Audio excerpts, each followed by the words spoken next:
This episode is brought to you by Farmers Insurance. The headlines on RT International. Russia becomes India's leading oil supplier for a second month in a row, in defiance of Western pressure for more countries to join sanctions against Moscow's energy exports. Also coming up. It looks like it was a rocket from a multiple launch rocket system, Grad. A flower shop was struck. One of the cars is also on fire. We report from the scene of the latest Ukrainian shelling of Russia's Donetsk, where at least 3 people are killed after rockets hit the city centre.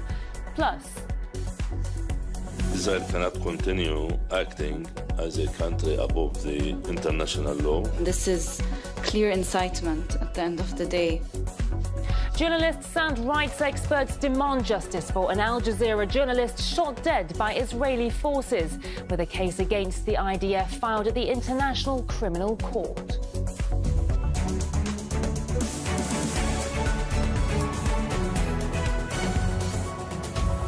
A very warm welcome from all of our team here in Moscow.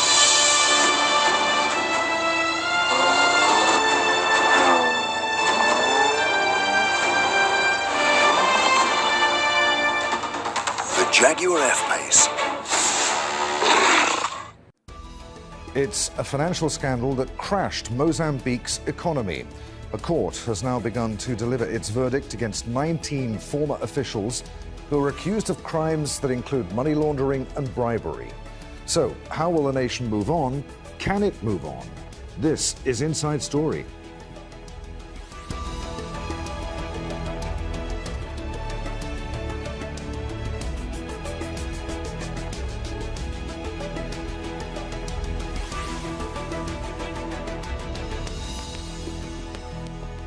Hello, welcome to the program. I'm Adrian Finnegan. It's become known as the hidden debt scandal and is one of the biggest corruption cases on the African continent this... All right, so now let's take a look at this beautiful AMOLED display, which is basically bezel-less, except for that little punch hole camera. Check this out. Now, up to 1300 nits brightness. So you got great viewing angles. Look at that.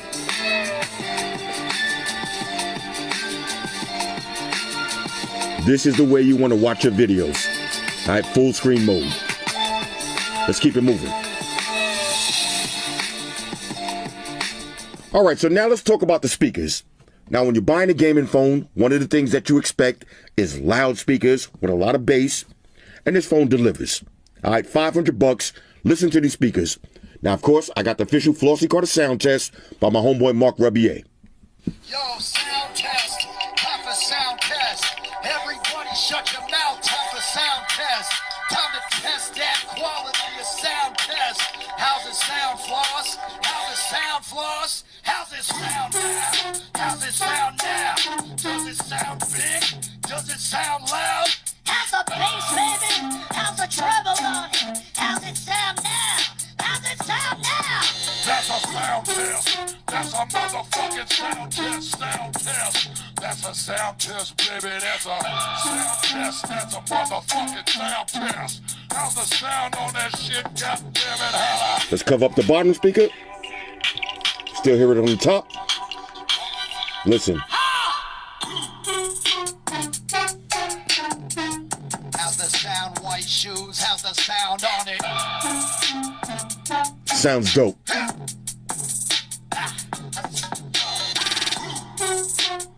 You could feel the bass vibrating in your hand. That's a sound test.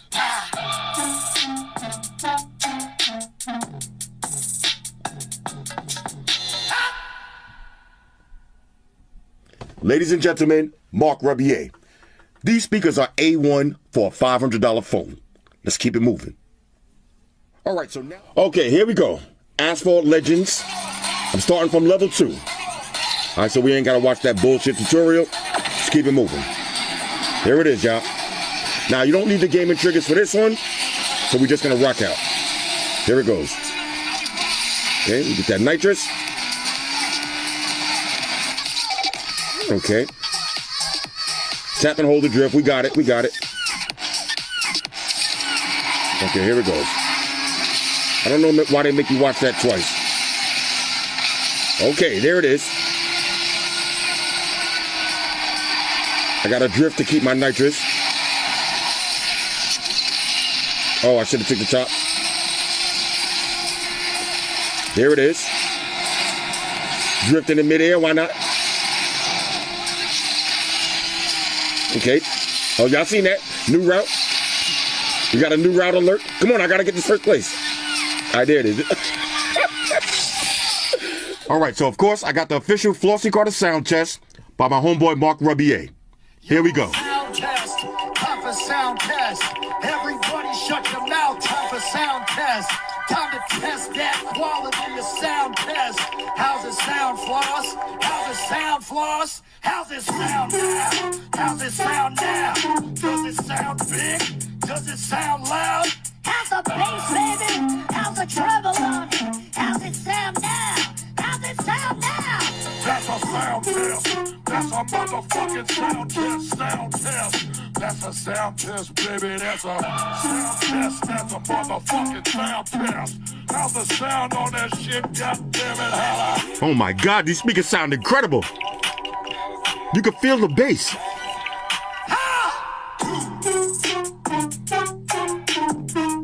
How's the sound, white shoes? How's the sound on it? How's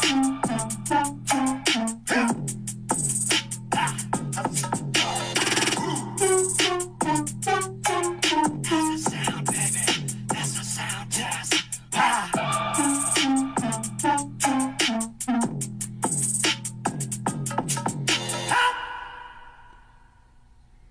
Ladies and gentlemen, Mark Rebier. I am blown away how these speakers sound. Now I want to put these to the test. Let me compare them to one of my favorite tablets, the Galaxy Tab S7 Plus. All right, so let's put this to rest once and for all. Galaxy Tab S7 Plus versus iPad Pro. Let's start off with the Galaxy Tab. Yo, sound test, time for sound test. Everybody shut your mouth, time for sound test. Time to test that quality of sound test. How's it sound, Floss? How's it sound, Floss? How's it sound now? How's it sound now? Does it sound big? Does it sound loud? Okay, here's the iPad Pro. Yo, sound test, time for sound test. Everybody shut your mouth, time for sound test. Time to test that quality of sound test. How's it sound, Floss? How's it sound, Floss? How's it sound now? How's it sound now? Does it sound big? Does it sound loud? Okay, now, I'm sitting right in front of both of these tablets, and both of them sound incredible. But honestly, I think the iPad might sound a little bit better. Here's the Galaxy Tab one more time. How's the bass, baby? How's the treble on it? How's it sound now? How's it sound now? That's a sound test. That's a motherfucking sound test. Sound test. That's a sound test, baby. That's a... Here's the iPad. How's the bass, baby? How's the treble on it? How's it sound now? How's it sound now? That's a sound test. That's a motherfucking sound test. Sound Yeah, okay. Now, I'm sitting right in front of both of these. The video's not going to do it justice. But ladies and gentlemen, we got a new champ. The iPad has the best sounding speakers. Now, especially if you compare this to some of the last Galaxy laptops that I reviewed, it's night and day. These speakers sound amazing. All right, so now let's take a look at this beautiful 11-inch liquid retina display.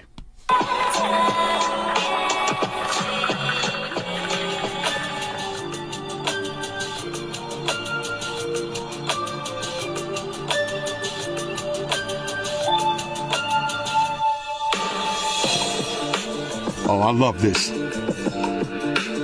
This is how you want to watch your videos at work. Excellent viewing angles.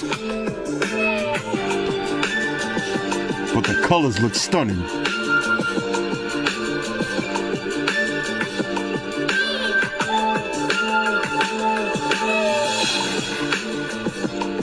Let's keep it moving.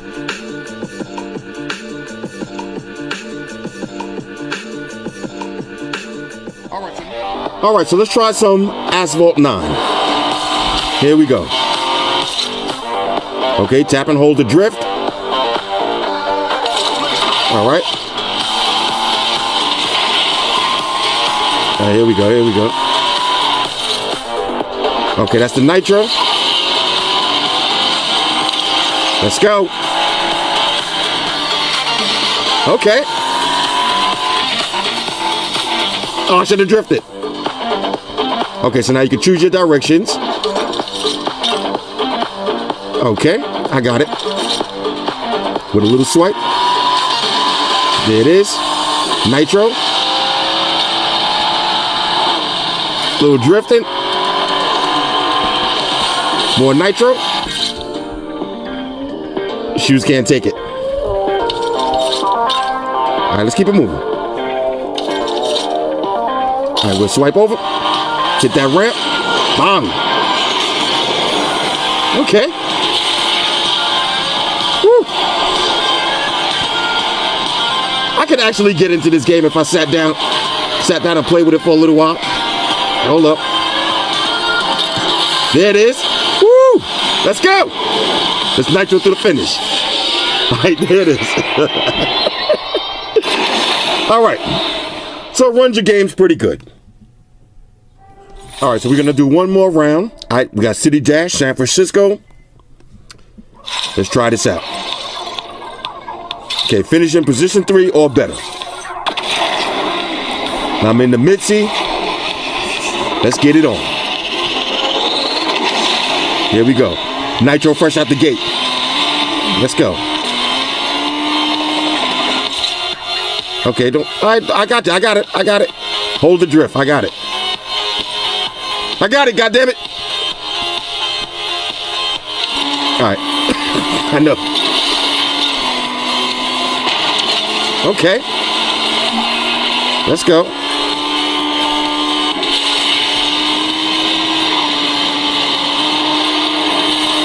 All right, there it is. Oh, I missed the ramp. I'll take that one, though. Let's go. I'm in the groove, y'all. I'm in the groove. That was a bad drift. Hold on, what position? Where we at? All right, now, before I get out of here, let's do a little bit of gaming. Okay. Let's try a little bit of Temple Run. All right, now I haven't played this in a minute. Oh, this is actually Temple Run 2. Okay, tilt to collect coins. Okay. All right, tilt right.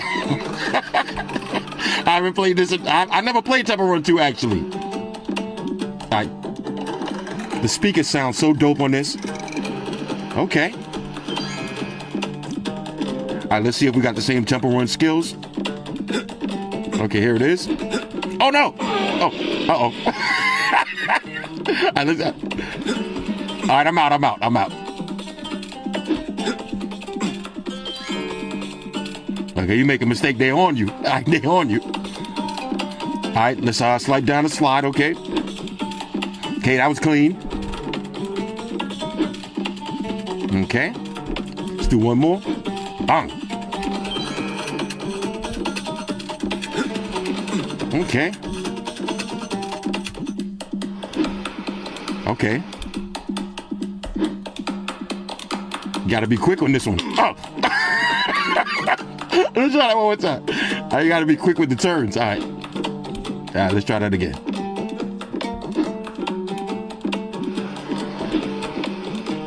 Okay.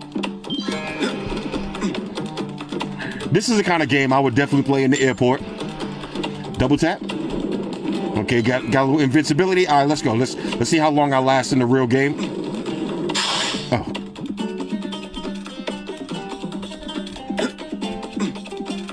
This one looks like it's running a little bit slower. Like the actual Running Man. Which I actually like. Give me some time. Ah. Okay, look. Oh no. All right, hold on, here we go. They on me. Ah! Yo, I'm about to die. I know y'all got the Welcome to the Classic Game Room Intergalactic Space Arcade, and if you've been watching this show for a while, you've probably noticed the Black Hole Pinball Machine, released by Gottlieb in 1981. This is Black Hole, an extremely fun, playable pinball machine, which is a lot more fun than being crushed by a real black hole in space. Not even light can escape a black hole, but a Vectrex can. In fact, that's where I got this one. It shot through the black hole and came out the other side and lives here. It also has feelings. And it feels like playing some black hole pinball with the split-level playing field, bright blue bumpers, and rotating background. Black Hole was, as I understand it, the first pinball machine to command a 50-cent per play price tag. No doubt, in order to pay for the maintenance on this thing.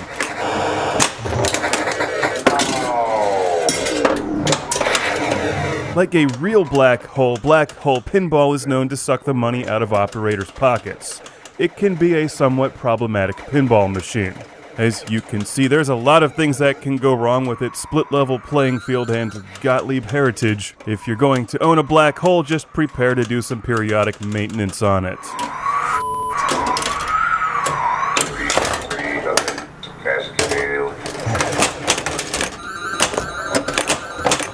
My re-entry attempt has failed. That reverse split-level playing field is part of what makes Black Hole so memorable.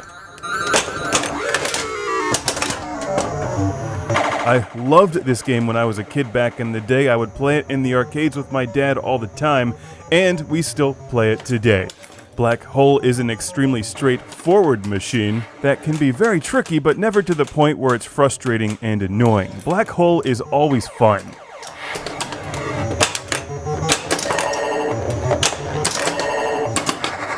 Basically, what you're trying to do in this game is spell Black Hole with those drop targets in order, which increases the gravity level as you enter the black hole, increasing your score. You then try to get a 5x multiplier, which really racks up the big points in the black hole, and eventually get multi-ball. But that's actually kind of a distraction, I think. As you can see, it has an awesome rotating black hole background where astronauts are being sucked into the black hole. Hopefully they get Vectrexes on their way out. It's a beautiful machine, and what's remarkable is that it manages to do that without a spaceship, dragon, or bikini-clad woman wielding an axe. 3 things I typically look for in pinball machine art. This one has astronauts, space, and planets. With a lot of blues and yellows, Black Hole has timeless styling. And I will forever be in love with that lower playing field. It's just the coolest pinball machine gimmick ever. Because it challenges you to play backwards, for one thing. You have to stay in there for a while and hit a bunch of the targets in order to escape the black hole if you come shooting out of there. And there's so much fun and challenge when trying to rack up a big multiplier and big score, because the key to getting a huge score in Black Hole is staying in the black hole. You can also easily lock a ball in the lower playing field and, with some more difficulty, lock a ball on the top playing field and then shoot a ball back down there, starting multi-ball, which enables you to play multi-ball across 2 levels. Which is like multi-dimensional multi-ball, but I think it looks cooler than it is. I spend my time trying to hit the drop targets and then get a 5x multiplier, which gives you a huge score.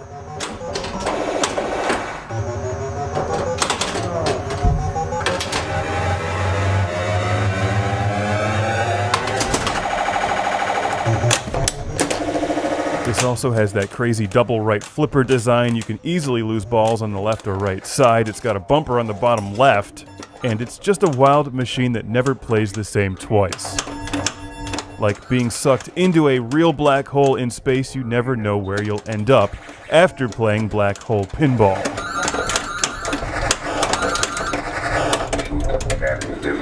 It's also got that cool 80s robot voice, and I'll frequently leave this machine on during the day, sometimes with the volume up, and it just sits there and taunts people. Do you dare enter the black hole? It's not terribly rare. I found this one at the Game Room Guys in Michigan, but I've seen them elsewhere, and prices do vary based on condition. From 1981, you can't resist the gravitational pull of Black Hole.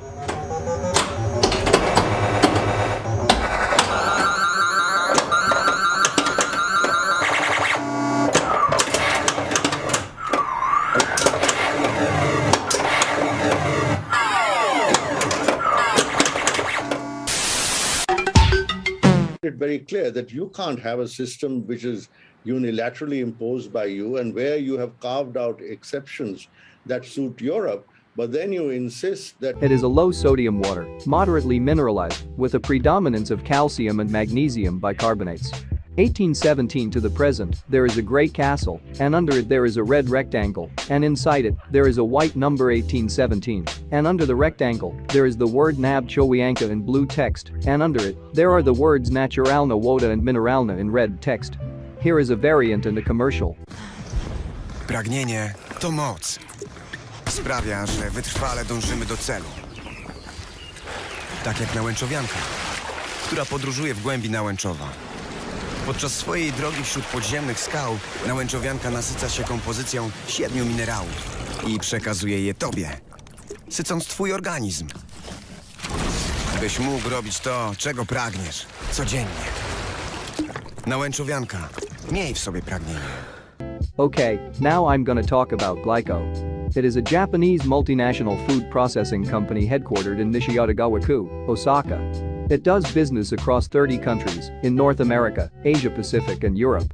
1922 to 1971 in Japan, there is a red circle, and on it there is a red drawing of a man celebrating. Here is a commercial. 新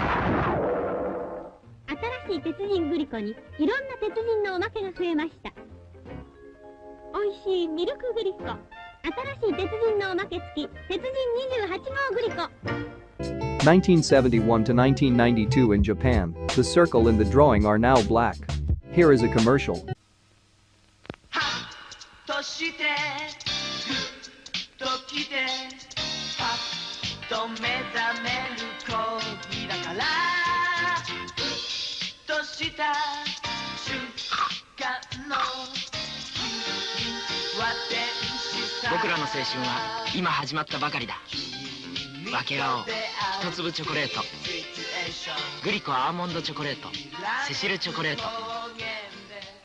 (1971 to 1992), there is the word Glyco in black text.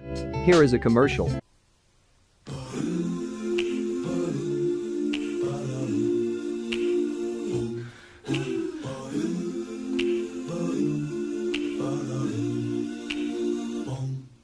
Don't you know I was a lonely boy when you come to my life?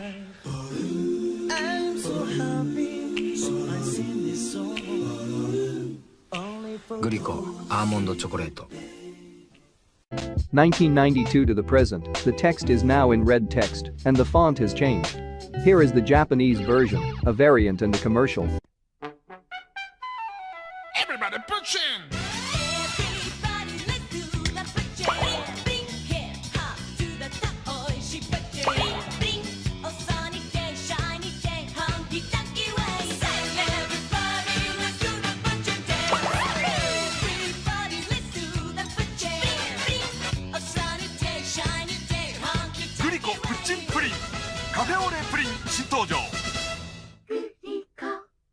Alright, now I'm gonna talk about Canal Uno. It is an Ecuadorian television network owned by the group Rivas. 1992 to 1994, here we have the logo of the first Canal Uno's name, Cree Television. There is a half dark blue half yellow rectangle, and on the dark blue part, there is a yellow shape representing an antenna, and on the right of it, there is the word Cree in yellow text, and under it, on the yellow part, there are the words Television Canal and 12 in dark blue text. 1994 to 2002, here we have the logo of the second Canal Uno's name, CTV. There is a blue shape and on it there are the words C and TV in white and blue text, and under the shape there is a blue shape with the words El Canal KT and V in white text on it. 2002 to 2003, they changed its name to Canal Uno. There is a yellow number 1, and on it there is the word canal in white text on a blue outline, and under the number 1 there is a green pop. 2004 to 2008, there is a yellow rounded shape, and inside it, there is a yellow number 1, and under the shape there are the words Canal and Uno in yellow text. 2008 to 2009, there is the word Uno in white text, and in the middle of the letter O there is a white circle. 2009 to 2011, there is the word Uno in a orange and dark orange gradient text. 2011 to 2015, there is a pink, orange and blue rectangle, and on it, there is the word Uno in white text. Here is the 3D version and a bumper. En Canal 1 hacemos la televisión que te gusta, con las noticias y presentadores que te gustan, el deporte que te apasiona, ese estilo que no cambias por nada y ese entretenimiento que te emociona y te sorprende. Gracias por elegirnos. Somos Canal 1, la televisión que te gusta. 2015 to 2018, the rectangle is now 3D, and now above it, there is the word canal in black text. Here is a bumper. 2018 to 2019, the rectangle is now 2D. 2019 to the present, 2019 to the present, the word canal is now in pink text, and the rectangle is now in a pink and orange gradient. Okay, now I'm gonna talk about Domestos. It is a British brand of household cleaning range which contains bleach. 1929 to 1991. Unfortunately, I wasn't able to find this logo. 1991 to 1998, there is the word Domestos in white text on a yellow and blue outline. Here is a commercial.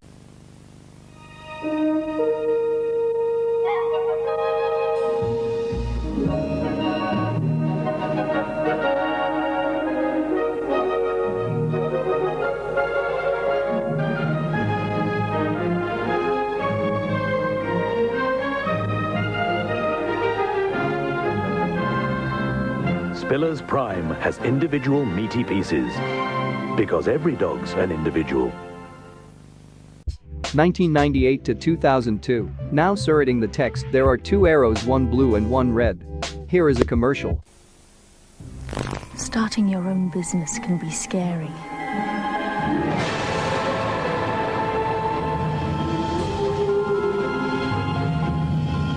So we have over 4,000 small business advisors to help you avoid the unexpected. You'll find one in every high street branch, ready to help get your business off the ground. We also provide regular support to keep it going forward, so you can get on with your business and sleep at nights too. NatWest, more than just a bank. 2002 to 2006 and 2017 to the present is secondary logo. The arrows are now thicker and 3D. The text isn't on a yellow outline anymore, and now the text is on a blue shape. Here is a commercial. To have the confidence to take on the sort of tasks you set yourself today requires a new approach. That's why Black & Decker has designed a new type of power drill. Like all the new generation of Black & Decker DIY tools, it's guaranteed for a full 2 years, because in 2 years, a lot can happen. It's the first drill to combine real power with real control. The new generation of power tools from Black & Decker. From now on, the possibilities are endless. 2006 to the present, the shape is now on a dark blue shadow. Here is a commercial.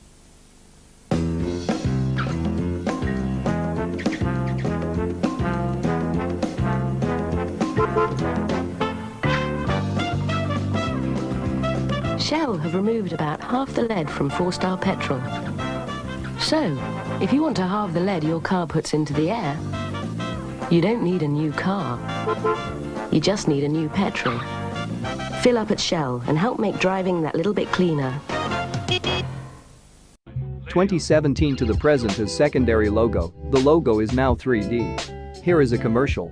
I'm here today not as your Prime Minister, but as a fellow germ. A powerful new threat is upon germkind. They call it New Domestos Extended Power. The first ever Domestos formula to not only kill all known germs, but also prevent the build-up of limescale for up to 3 times longer. This may be our end. It's Germageddon! New Domestos Extended Power prevents limescale up to 3 times longer. Alright, now I'm gonna talk about Nutter Butter. It is an American sandwich cookie brand, first introduced in 1969 and currently owned by Nabisco, which is a subsidiary of Mondelez International. It is claimed to be the best-selling U.S. peanut butter sandwich cookie, with around 1 billion estimated to be eaten every year. 1969 to 1979, there are the words Nutter and Butter in white text. Here is a commercial.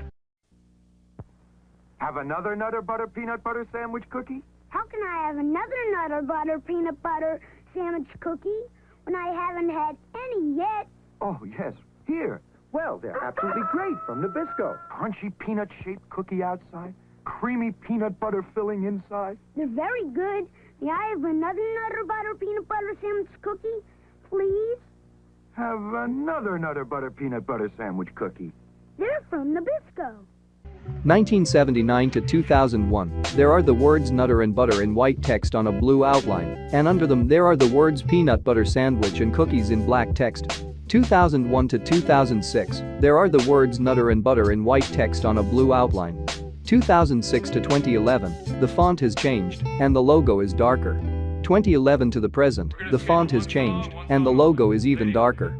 Okay, now I'm gonna talk about Nilla Wafers. It is a brand name owned by Nabisco that is most closely associated with its line of vanilla-flavored, wafer-style cookies. The name is a shortened version of vanilla, the flavor profile common to all Nilla-branded products. Originally sold as Nabisco Vanilla Wafers, the product's name was changed in 1967 to the abbreviated form Nilla Wafers.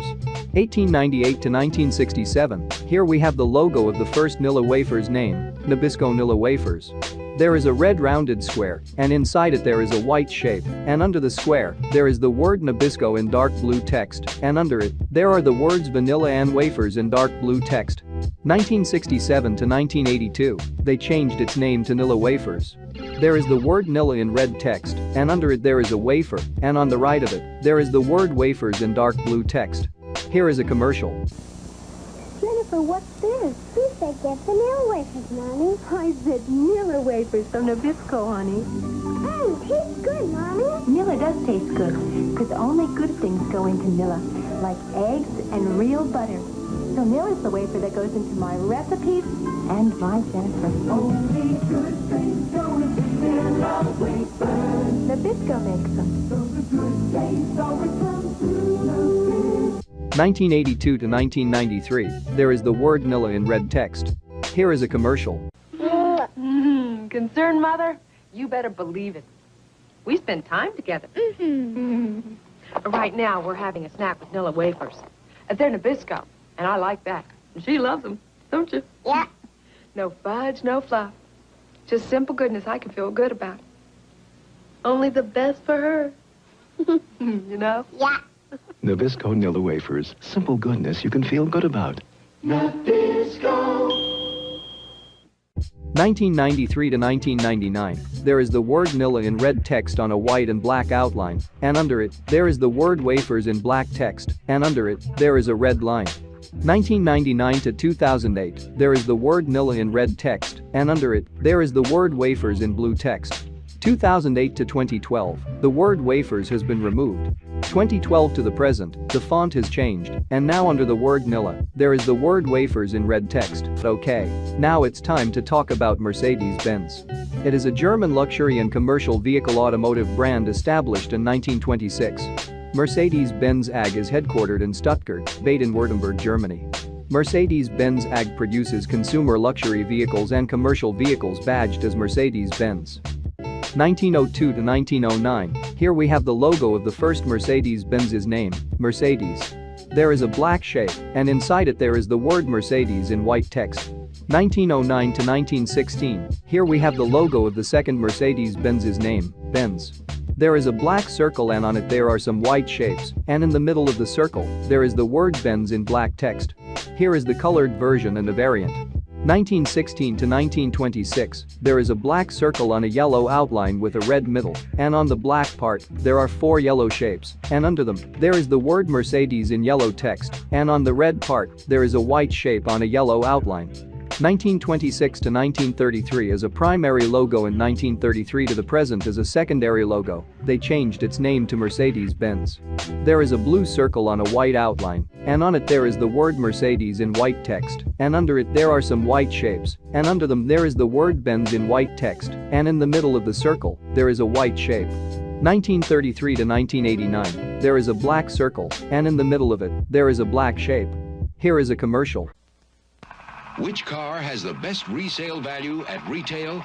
Here are America's 3 finest luxury sedans and a Mercedes-Benz. When new, they're worth 100% of their value. But automobile industry authorities say that after 1, 2, or 3 years, the Mercedes-Benz has the best resale value. Add it up. Mercedes-Benz has a better resale value than any luxury sedan made in America. Anyone. Mercedes-Benz. 1989 to 2009, the logo is now silver and 3D, and now under it, there are the words Mercedes and Benz in black text. Here is the icon, the 2D version, the horizontal version, and a commercial. Hey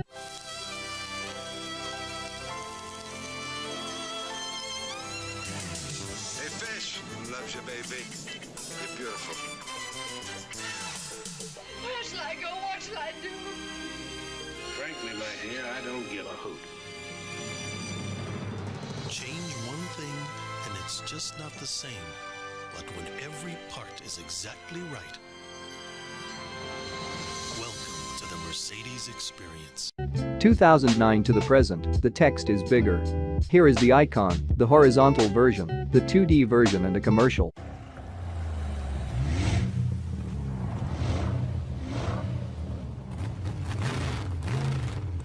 When you drop a 603 horsepower V8 bi-turbo engine into one of Mercedes-Benz finest luxury sedans, what do you get?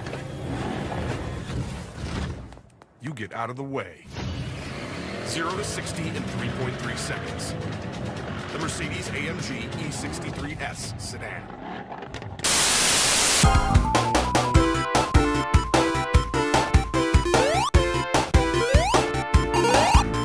Good games just live up to the test of time. So many games are just not playable after a couple years, but the truly great games will always and forever be a blast to play. The original Mario, Castlevania, Metroid, Metal Gear Solid are some examples of this. And now, that super fast hedgehog has found himself back in his original game, but this time on a new console, waiting for your download on the PS3.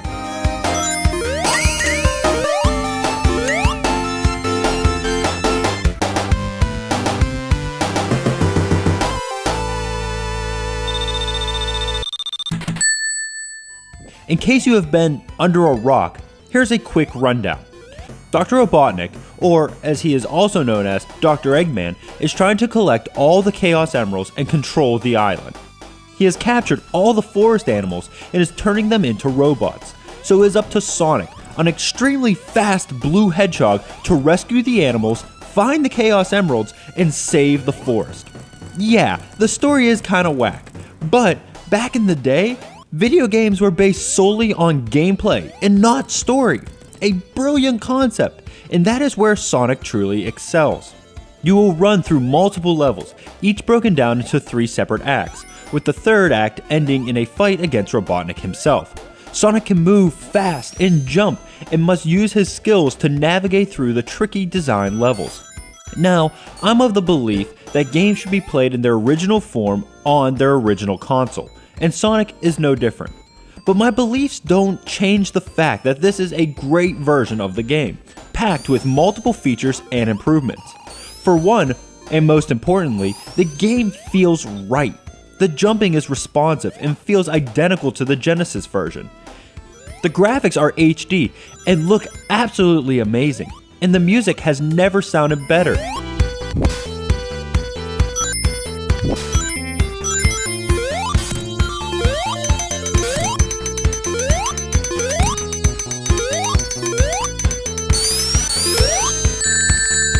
But there are also trophies to unlock, which brings more reason to play, with some being quite hard. There is also a save feature that saves anywhere, easily allowing people to abuse it and make the game super easy. But there is one big problem with the game, and that is the existence of another game. You see, for only a little bit more, you can pick up Sonic Ultimate Genesis Collection, which comes with this game and so many more. But just looking at this game alone, it carries the greatness of Sonic to the latest console and is still just as fun to play.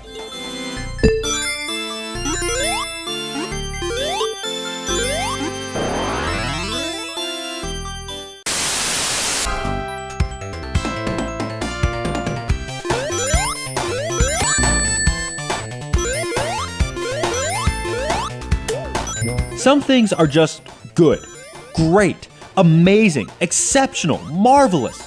And Sonic the Hedgehog 2 deserves all these accolades, and even more. I mean, it just doesn't get any better than this. It took everything great about the original and made it all even better. The controls, the level design, the graphics, and music. It is just top of the class.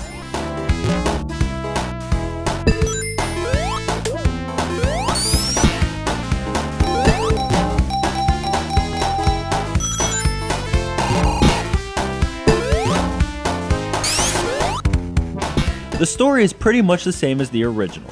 Dr. Robotnik, or Dr. Eggman, is trying to control the Chaos Emeralds and turn the forest creatures into robots, and Sonic must stop him. This time, Sonic has some help in the form of Miles Prower, also known as Tails. Notice how miles per hour sounds like miles per hour? That's a good touch.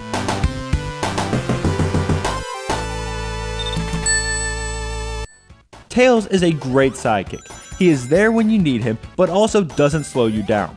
Tails can die 1,000 times, but just give him a couple seconds and he will be helicoptering back in. Really, the best thing about Sonic 2 is how the gameplay and level design work perfectly together. The first Sonic game may be remembered for being fast, but it doesn't have anything compared to Sonic 2. This is where Sonic found his speed, and the levels allow for you to reach some epic speeds. Sonic now has a spin dash that can get him up to speed in no time. Each level is memorable because they are all so unique. There are green hills, chemical zones, underwater areas, and of course the fantastic Casino Night, which is possibly the best level in any Sonic game. And every level has its own music, with each one being better than the last.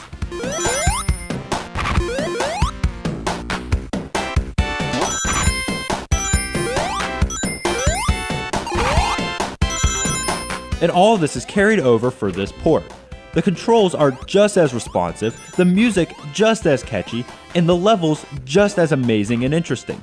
The game has been given the same upgrades as the PS3 port of the original Sonic: enhanced HD graphics, trophies, and a save feature. The multiplayer is even available for online play, although it is quite buggy and problematic. And the same issue, as this is also available on the Sonic Genesis collection, so it may not be worth buying just this. But taking it for what it is, Sonic 2 is an amazing game, and this is a great port. Everything you loved is intact and enhanced, bringing the greatness of Sonic 2 to your living room more easily than ever.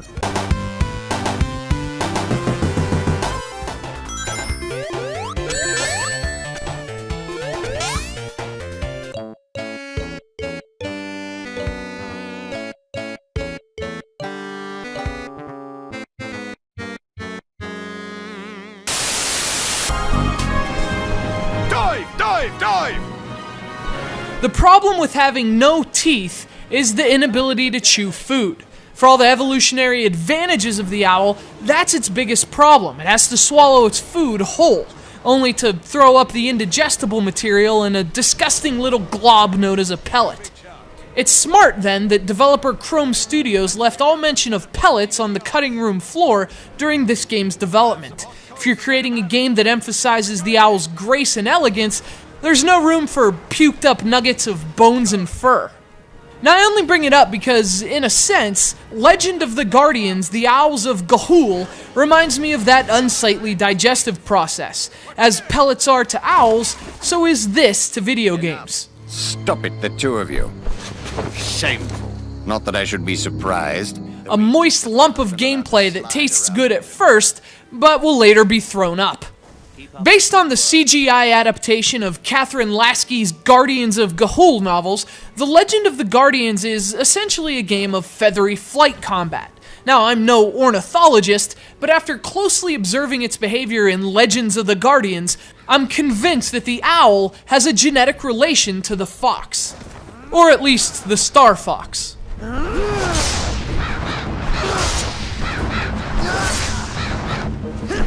Fans of Nintendo's Talking Animal franchise, and even games like X-Wing and Rogue Squadron, should be comfortable behind the talons of Legends of the Guardians. You play with the Wii Remote held sideways, guiding your bird through open environments with subtle steering motions. You can also attack unfriendly animals by flying within range, locking your sights, and using attacks that are mapped to the D-pad.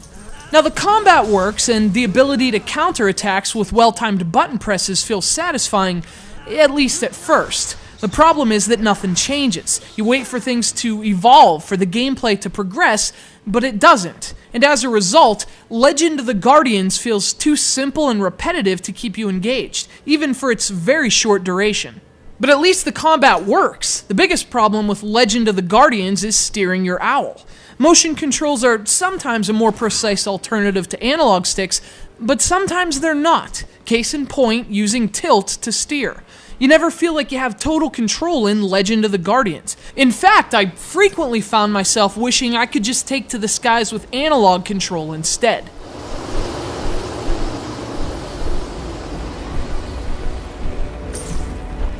Good motion controls create a kind of seamless symmetry between what you're doing and what's happening on the screen.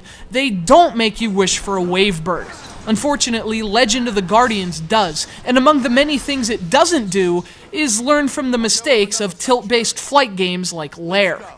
Although it's not as bad as one might expect from a game based on another terrible movie, it's not exactly worth putting on your radar either.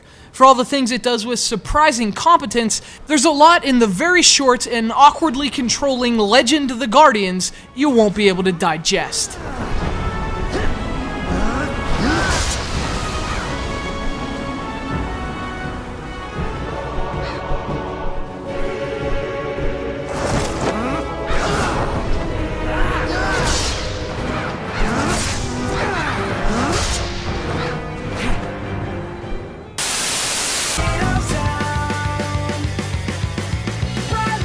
Cartoon theme songs and mid-90s marketing would have you believe Sonic the Hedgehog is the fastest thing alive. That's not entirely true. Sega's insectivorous blue mammal is a speedy little ball of fur, that's for sure, but I can think of two things offhand faster than Sonic the Hedgehog. One, his ascent to the top, and two, his sharp fall from grace. In fact, in ascending order of their rapidity, the list goes Sonic, his rise to glory, and his descent into the 3D doldrums. Fast, faster, fastest. And yet the future isn't as bleak as it once seemed for Sonic the Hedgehog. It may be happening more slowly than he's used to doing things, but Sega's icon spent much of 2010 gradually rebuilding his legacy and reversing his post-Genesis plunge. For Sega's Sonic team, this is the culmination of those efforts. The first legitimately good Sonic game since the Hedgehog's jump into 3D. Rejoice, Sega fans, because Sonic is back.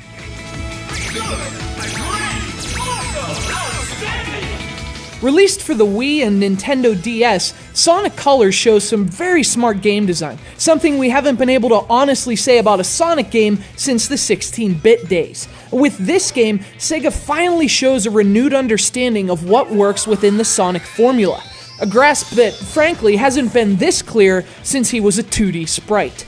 Now, Colors maintains the speed of Sonic's blast processing golden age, but it also refines what good ideas Sega experimented with in recent 3D Sonic games as well, and it complements them with some new gameplay conventions. More importantly, they're good ones that actually work with the character. Throughout Colors, Sonic can collect tiny aliens known as Wisps. These little critters essentially amount to extraterrestrial power-ups, giving Sonic plenty of special abilities. One Wisp allows Sonic to shoot through the air like a laser and bounce off of crystals. Another allows him to drill through the ground. There are 8 Wisps in all, and they give Sonic something his 3D games have sorely lacked: gameplay diversity that works for the character and is also fun. Of course, Colors changes are sometimes less obvious, but just as important. Sega realized a while ago that Sonic just wasn't made for free-roaming 3D platforming, but that realization of a negative has kind of evolved into something positive in Colors. They've been putting Sonic into what are basically on-rails racing segments for a while now, but this time around they've really nailed it. It's the best way to translate Sonic's speed into a 3D environment, and Sonic Team got really creative with its implementation in Colors.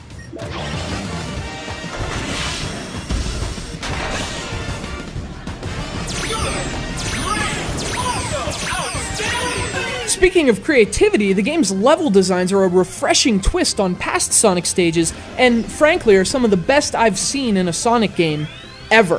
From familiar neon-filled levels to gorgeous-looking candy worlds and even intergalactic elevators, Sonic Colors finally gives the Hedgehog some creative courses to run through, and they make his game as exciting as his lap speeds. The level designs, the smooth 2D, 3D transitions, there's a really great balance between old and new in Colors, not to mention some ideas pulled from his rivals, Super Mario Galaxy, but that's what makes it work.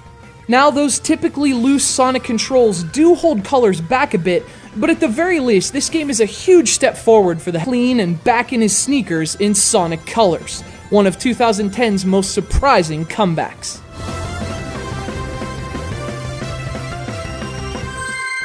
Even so, we'll go back again to Germany, a theme park for the car enthusiasts.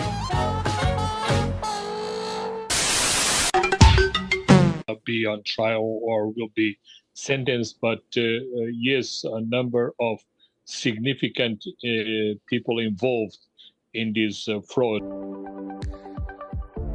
The Jeep Wagoneer and Grand Wagoneer burst onto the scene last year, giving Jeep owners with growing families a whole new three-row option to grow into.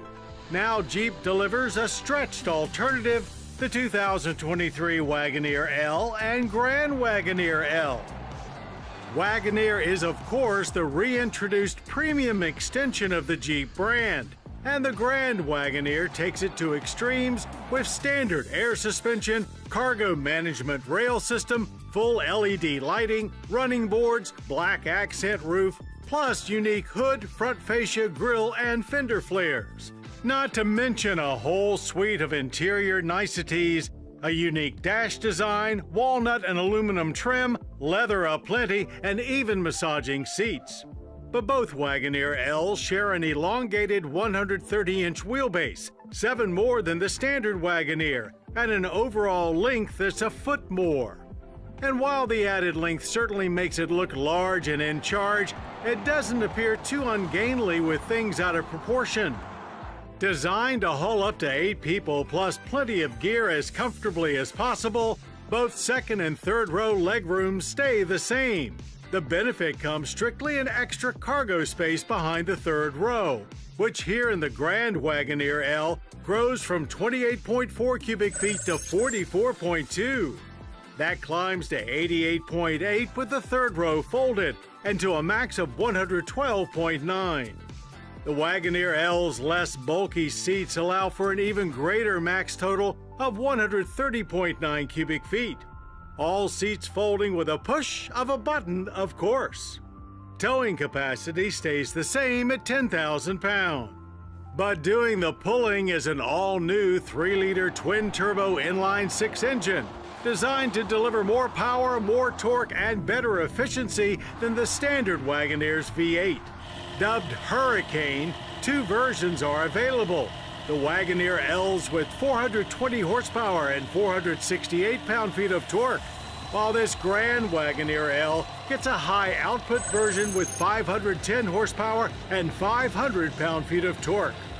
So even with a bigger vehicle, you'll be getting better fuel economy than the Grand Wagoneer's 6.4-liter V8, as the Turbo 6 with 8-speed automatic transmission and all-wheel drive, both standard, achieves government fuel economy ratings of 14 city, 19 highway, and 16 combined.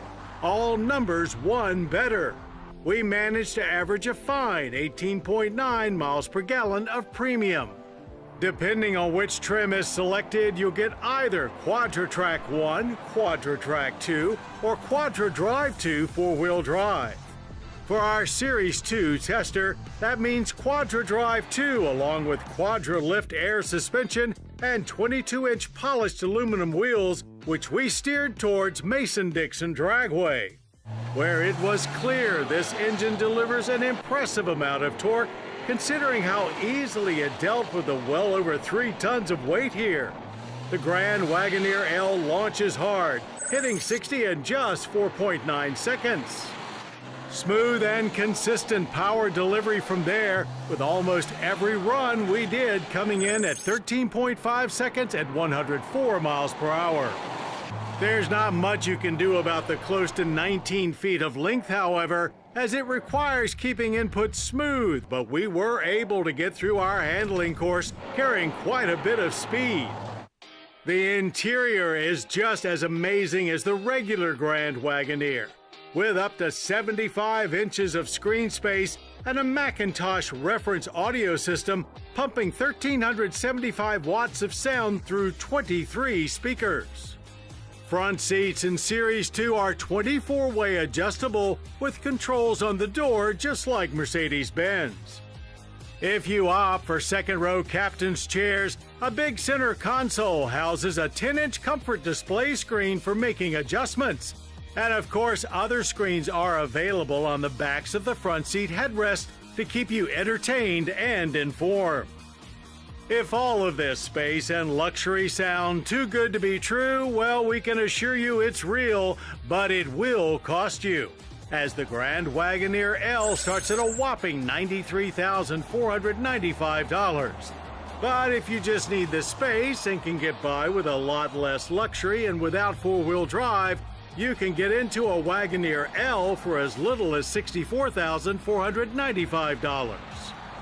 In a few short years, Jeep has gone from having no three-row offerings at all in their lineup to having a multitude to choose from. The 2023 Grand Wagoneer L is an impressive, luxurious beast of an SUV that takes the brand to even loftier heights. That India should follow rules which are completely against international norms. So we also have to look after the energy. Yes, they set at this trial. Let's to thank one of our sponsors, Farmers Insurance.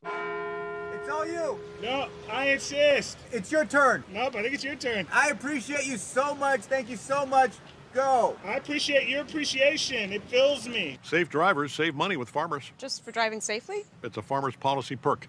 Get Farmers and you can get a safe driver discount simply for having a clean driving record for 3 years. Come on. After you. After you. Safety first. Get a whole lot of something with Farmers policy perks. We are farmers. Bum, bum, bum, bum, bum, bum.